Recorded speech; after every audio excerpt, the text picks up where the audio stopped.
Hello movie lovers. ఈరోజు మనం మాట్లాడుకుందాం interesting topic Dilruba movie review. Kiran Abbavaram ఇటీవల విడుదలైన దిల్రుబా చిత్రంలో మంచి ప్రేక్షకుల ముందుకు వచ్చాడు.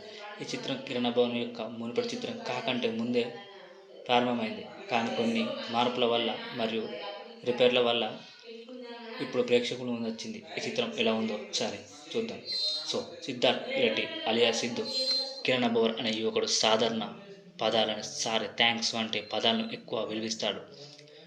ఇది కొంచెం ఇంట్రెస్ట్గా ఉందని చెప్పాలి. అతను ఈ పదాలను ఎక్కడ పడితే అక్కడ, ఎలా పడితే అలా వాడేవాడు. అతని జీవితంలో మ్యాగీ అనే ఒక అమ్మాయి వస్తుంది. తనే కిరణ్ అబ్బవరంకి ఎక్స్ గర్ల్ ఫ్రెండ్ ఈ సినిమాలో ఎలా మారింది అనేది, తర్వాత అతని జీవితంలోకి అంజలి రుక్సర్ దిల్సాన్ ఎలా వచ్చిందనేది కీలకంగా మారుతుంది. అంజలి మరియు సిద్ధు ప్రేమలో కథలో వీళ్ళ విక్కీ ద్వారా వచ్చే సమస్యలు ఏమిటి, సిద్ధు జీవితంలో జోకర్ జాన్ విజయ్ ఎంట్రీతో ఎలాంటి సమస్యలు వస్తాయి, అంజలి మరియు సిద్ధు ఎందుకు విడిపోతారు, చివరకు అంజలి మరియు సిద్ధు ఒకటవుతారా లేదా అనేది ఈ సినిమా యొక్క కథ. నా వర్షన్లో చెప్పాలంటే దిల్రుబా చిత్రానికి సరైన కథ లేదనిపిస్తుంది.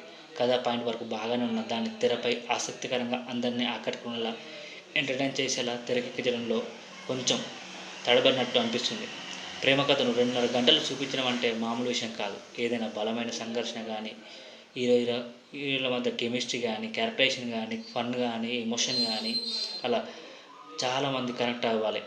ఈ చిత్రంలో అలాంటి కథ కానీ, సంఘర్షణ కానీ, క్యారెక్టరైజేషన్ కానీ ఎక్కడ కనిపించలేదు.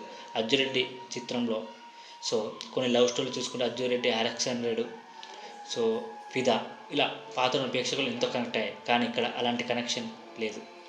కిరణ్ అబ్బవరం లుక్స్ ఈ చిత్రంలో నెక్స్ట్ లెవెల్లో ఉంటాయి. అతను కాలో ఎంత బాగా చేశాడో ఇందులో కూడా అంత బాగా చేశాడని చెప్పాలి. కానీ కొన్ని చోట్ల ఎక్కువ అయినట్లు కనిపిస్తుంది. రుక్సర్ తెలుగులో మంచి పాపులర్ హీరోయిన్. తన అందంతో అదరగొట్టింది. తను క్యూట్ పర్ఫార్మెన్స్తో, తన యాక్టింగ్తో అందరినీ ఆకట్టుకుంది. మ్యాగీ పాత్రలో కది ఓకే అనిపించింది. నారాయణ్ పోషించిన తండ్రి పాత్ర బాగుంటుంది. హీరో అమ్మ పాత్ర ఉందంటే కమెడియన్ సత్యన్ నవ్వించే ప్రయత్నం చేశాడు, కానీ సత్యన్ అంతా వాడుకోలే అనిపిస్తుంది. విలన్గా కనిపించిన విక్కీ, జోకర్ పాత్రలు అంతగా మెప్పించలేవు. హీరో తండ్రి పాత్ర, గెటప్, సీన్, క్యారెక్టర్ ఇలా పాత్రలు ఓకే అనిపించాయి. ఎందుకంటే ఇది లవ్ స్టోరీ కాబట్టి family drop important.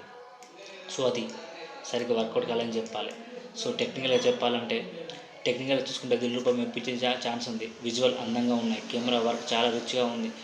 Fight scene కూడా చాలా స్టైలిష్గా ఉంటాయి.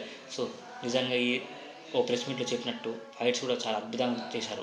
ఒక పెద్ద మూవీలాగా ఫైట్స్ అద్భుతంగా ఉన్నాయి. ఖర్చు బాగా పెట్టారని అర్థమవుతుంది. కొన్ని డైలాగ్స్ బాగున్నాయి, అవి గుండెకు హత్తుకునేలా ఉన్నాయి.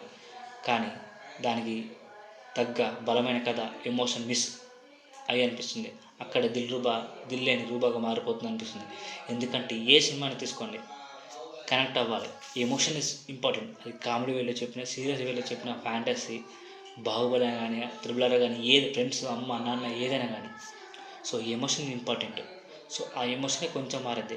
టెక్నికల్గా ఫైట్స్ కానీ, ఫోటోగ్రఫీ, సినిమాటోగ్రఫీ నెక్స్ట్ లెవెల్ అని చెప్పాలి. దానికి 100 మార్కులు. దిల్రుబా చిత్రం కమర్షియల్గా ఏ రేంజ్ వరకు వెళ్తుందో చూడాలి. కిరణ్ అబ్బవరం మాస్ ఇమేజ్ కోసం భారీ ఫైట్లు, భారీ ఆర్ఆర్ అన్నట్లు కనిపిస్తుంది. ఎందుకంటే అతని కెరియర్లోనే బెస్ట్ లుక్ అని చెప్పాలి, బెస్ట్ సినిమాటోగ్రఫీ అని చెప్పాలి. కానీ కిరణ్ అబ్బవరం సైతం కంటెంట్ బెస్ట్ సినిమాలు చేస్తే బెటర్ ఏమో అనిపిస్తుంది. నాకైతే కంటెంట్ బాగా అనిపించింది, కానీ విజువల్, ఫైట్లు, లుక్స్ అన్నీ ప్లస్సే. ఈ చిత్రం ప్రేక్షకులను ఆకట్టుకోవాలంటే మరింత బలమైన కథ, మరియు ఎమోషన్ కనెక్షన్ అవసరం. ఇది గైస్ ఈరోజు మనం మాట్లాడుకునే రివ్యూ. ఈ సినిమా మీకు నచ్చిందా లేదా కామెంట్ రూపంలో తెలపండి. దిల్రుబా.